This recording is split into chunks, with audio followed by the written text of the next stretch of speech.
Bismillahirrahmanirrahim. On engendre la partie clinique concernant les infections néonatales.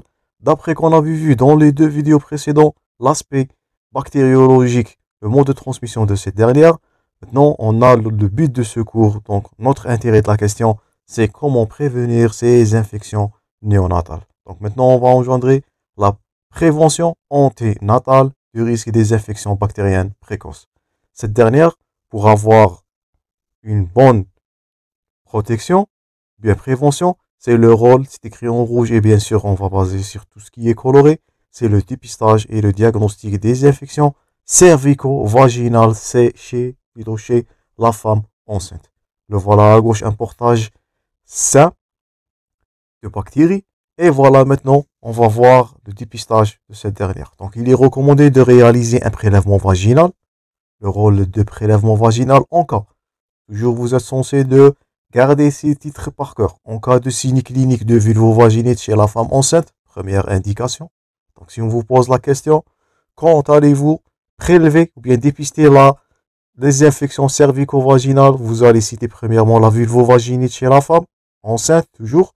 En cas de menace d'accouchement prématuré, on a le cours que vous allez voir en gynécologie concernant ce dernier, cet accouchement prématuré, rupture prématurée des membranes, le facteur de risque majeur qu'on avait cité déjà dans les parties précédentes, et la suspicion de chorioamniotite. Donc on répète, vulvovaginite, c'est une indication en prélèvement cervico-vaginal, menace d'accouchement prématuré, rupture prématurée des membranes, la cause la plus impliquée est suspicion de chorioamniotite. Aussi, vous allez faire, bien vous êtes censé de faire systématiquement un dépistage des infections cervico-vaginales dès le début de la grossesse pour rechercher une vaginose bactérienne. J'espère que vous vous souvenez des parties précédentes. On avait vu l'aspect de portage, de vaginite, de vaginose. C'est une multiplicité des bactéries. Donc, recherchez des vaginoses en cas d'antécédent d'accouchement prématuré. Je répète, tout ça, vous allez revoir en module de gynécologie lorsque vous allez entamer, ou bien lorsque vous allez entamer ce chapitre de prématurité. Alors, on continue. Il est recommandé de réaliser un prélèvement d'endocole. Donc là, voilà. Un prélèvement vaginal, premièrement, ça c'est ses indications. Deuxièmement, un prélèvement de l'endocole en cas de signe clinique de cervicite. Donc voilà, là c'est une vulvovaginite qui implique un prélèvement vaginal. Faites attention de confondre entre l'aspect vaginal et l'aspect cervical dans vos cas cliniques ou dans vos QCM. Donc, prélèvement vaginal, c'est la vulvovaginite. Par contre, là, deuxièmement, pour la réalisation du prélèvement au niveau de l'endocole cervical, c'est la suspicion, voire les signes cliniques de la cervicite chez la femme enceinte. Aussi, en cas de signes cliniques des infections urinaires ou de leucocyturie, un examen cytobactériologique des urines qui est négatif. Donc, lorsque vous suspectez ou bien vous avez des signes cliniques urinaires avec un examen cytobactériologique négatif, vous allez penser à un prélèvement de l'endocole. Aussi, les indications de ce dernier chez les patientes atteintes d'une maladie sexuellement transmise, maladie vénérienne, ou chez les patients ayant des partenaires multiples. Nous allons revoir cette notion de partenaire multiple lorsqu'on va engendrer toujours en gynécologie, lorsqu'on va engendrer le cancer du col cervical. Donc, chez les patients aussi, dont les partenaires atteints des infections urogénitales, tout ça sont des indications pour prélever l'endocole où il a deux intérêts. Un intérêt en pédiatrie, c'est pour dépister, je répète, les infections néonatales. Et un intérêt en gynécologie pour dépister le cancer du col. J'espère que ces deux plaques sont notées.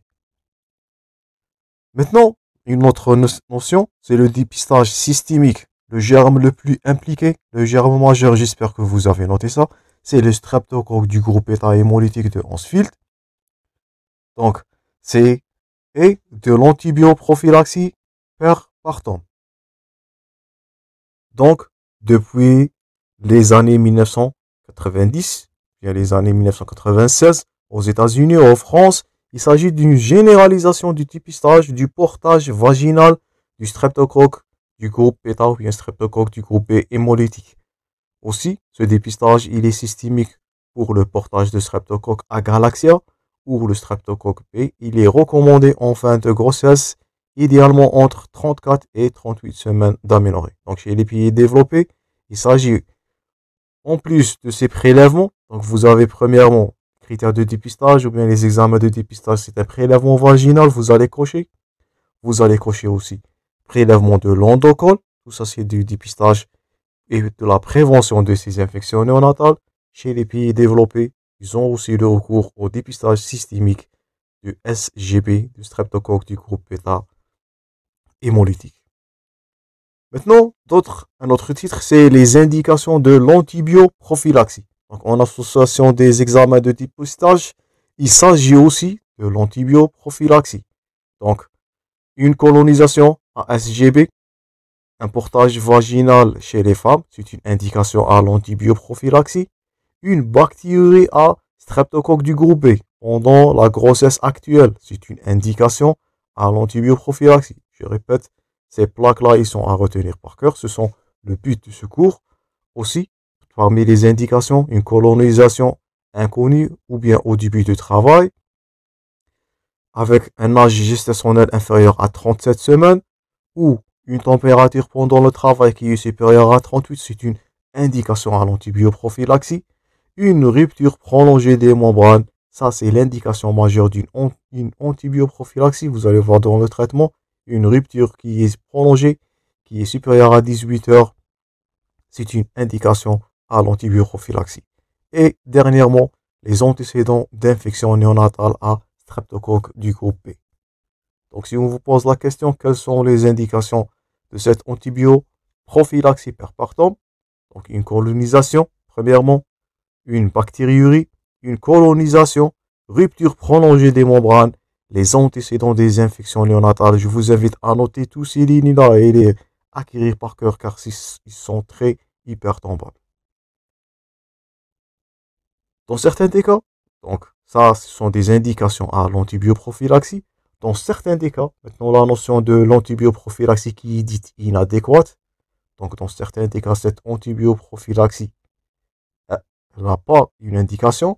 C'est si elle est débutée moins de 4 heures avant la naissance. Donc parmi les conditions de cette antibioprophylaxie, donc cette dernière, elle devait être instaurée au minimum de 8 heures avant la naissance. Donc 4 heures c'est tardif. Ou bien l'utilisation d'un antibiotique autre que, donc le germe incriminé c'est quoi?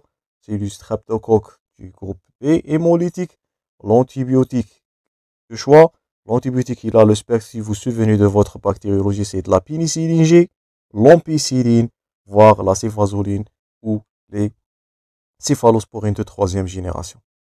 Donc si vous allez administrer une antibioprophylaxie débutée moins de 4 heures avant la naissance, elle est dite inadéquate. Notez-vous bien ce terme.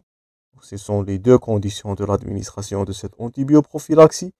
Et vous allez utiliser les molécules suivantes, soit de la pénicilline G, soit de l'ampicilline, voire la céphalosporine. Lorsque vous allez utiliser d'autres molécules, ils n'ont pas le spectre, ils n'ont pas l'indication de lutter ou bien une indication contre les streptocoques du groupe B. Donc c'est une antibioprophylaxie dite inadéquate.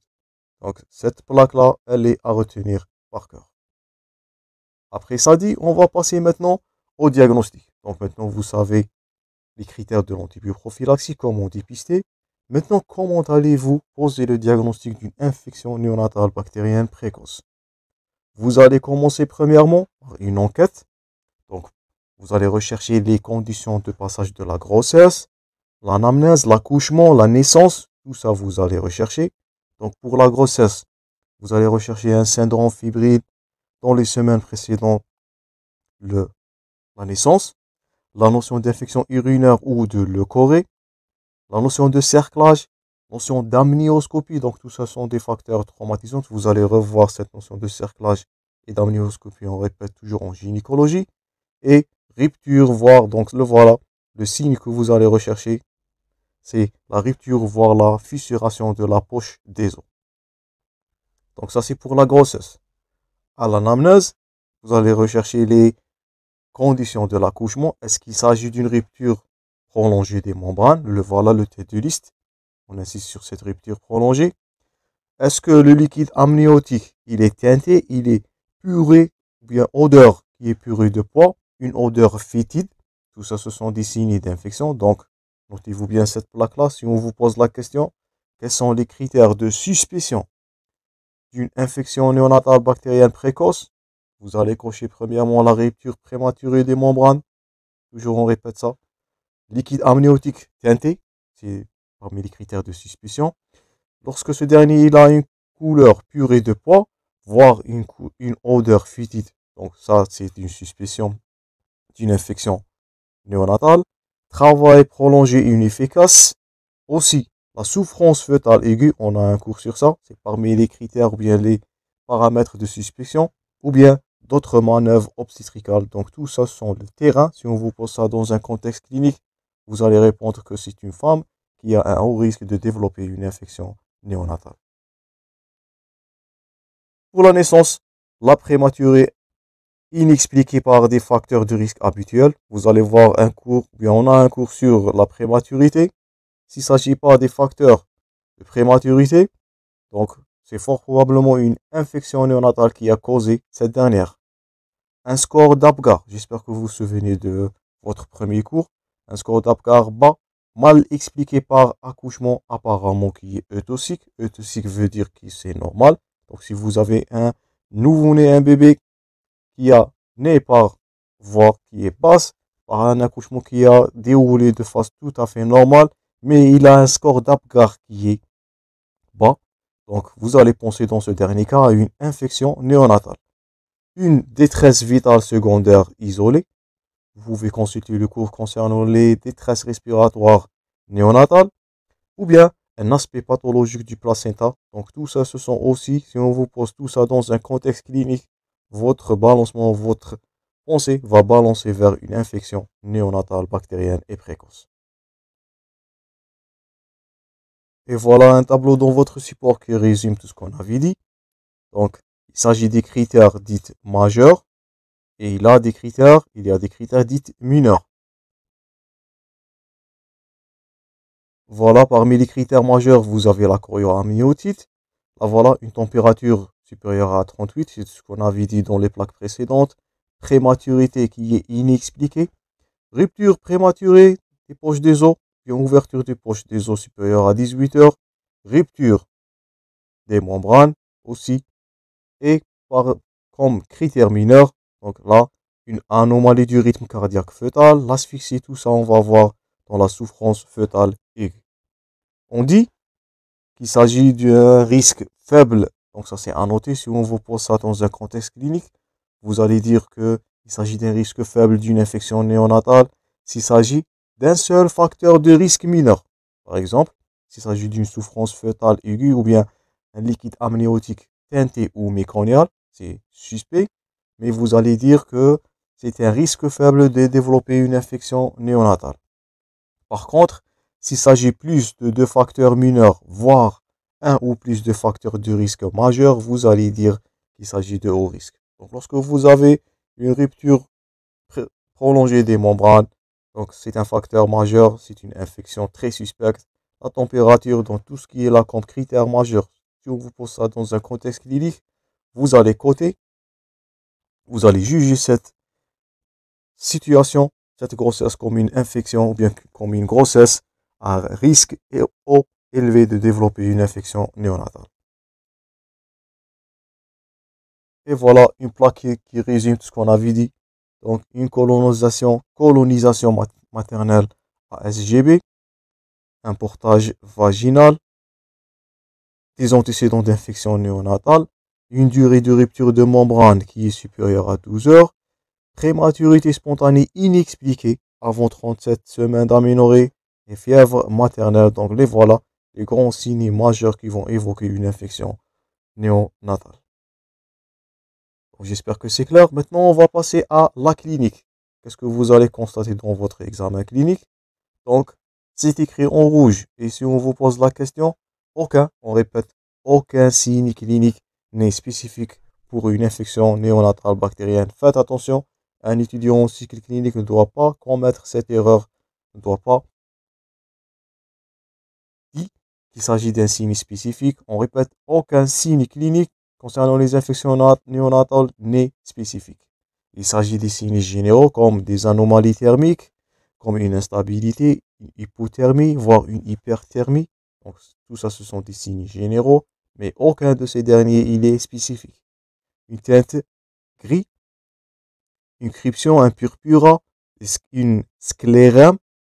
Donc, tout ça, ce sont des facteurs ou bien des signes généraux en faveur, mais non spécifiques. Une anorexie, rejet, résidu, un ballonnement, voire diarrhée. Je vous invite à prendre note là aussi. Un ictère précoce ou intense ou aggravant rapidement. Une hépatomégalie, voire une hépatosplénomégalie. Ce sont des signes généraux, on répète, en faveur d'une infection néonatale, mais aucun de ces derniers, il est spécifique à cette dernière. Pour des complications neurologiques, donc si le nouveau-né est en train de développer une somnolence, donc voilà une prématurité qui est inexpliquée, là voilà une rupture des poches des os, un facteur majeur des infections néonatales, voilà la souffrance ou bien les manœuvres, et voilà si votre nouveau-né est en train de développer des troubles neurologiques, une somnolence, une hyporéactivité, voire l'inverse, une agitation, voire hypertonie à l'examen, des mouvements anormaux, des convulsions. Donc, c'est en faveur d'une infection néonatale et surtout votre diagnostic va balancer vers une méningite. On va voir ça et vous allez administrer ou bien vous allez prescrire une ponction lombaire. On répète les deux examens majeurs sont premièrement l'hémoculture, l'examen clé de première intention si on vous pose la question, suivi par une ponction lombaire si c'est le cas. Et le cas là maintenant c'est les troubles neurologiques.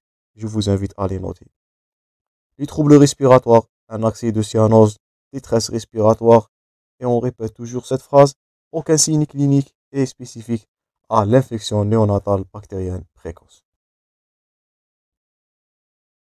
Dernièrement, les troubles hémodynamiques, une pâleur sans anémie, troubles vasomoteurs, cyanose des extrémités, taux de recoloration cutanée supérieur à 3 secondes, une tension artérielle, hypotension inférieure à 50 mm, voire une désaturation à l'oxymètre du pouls.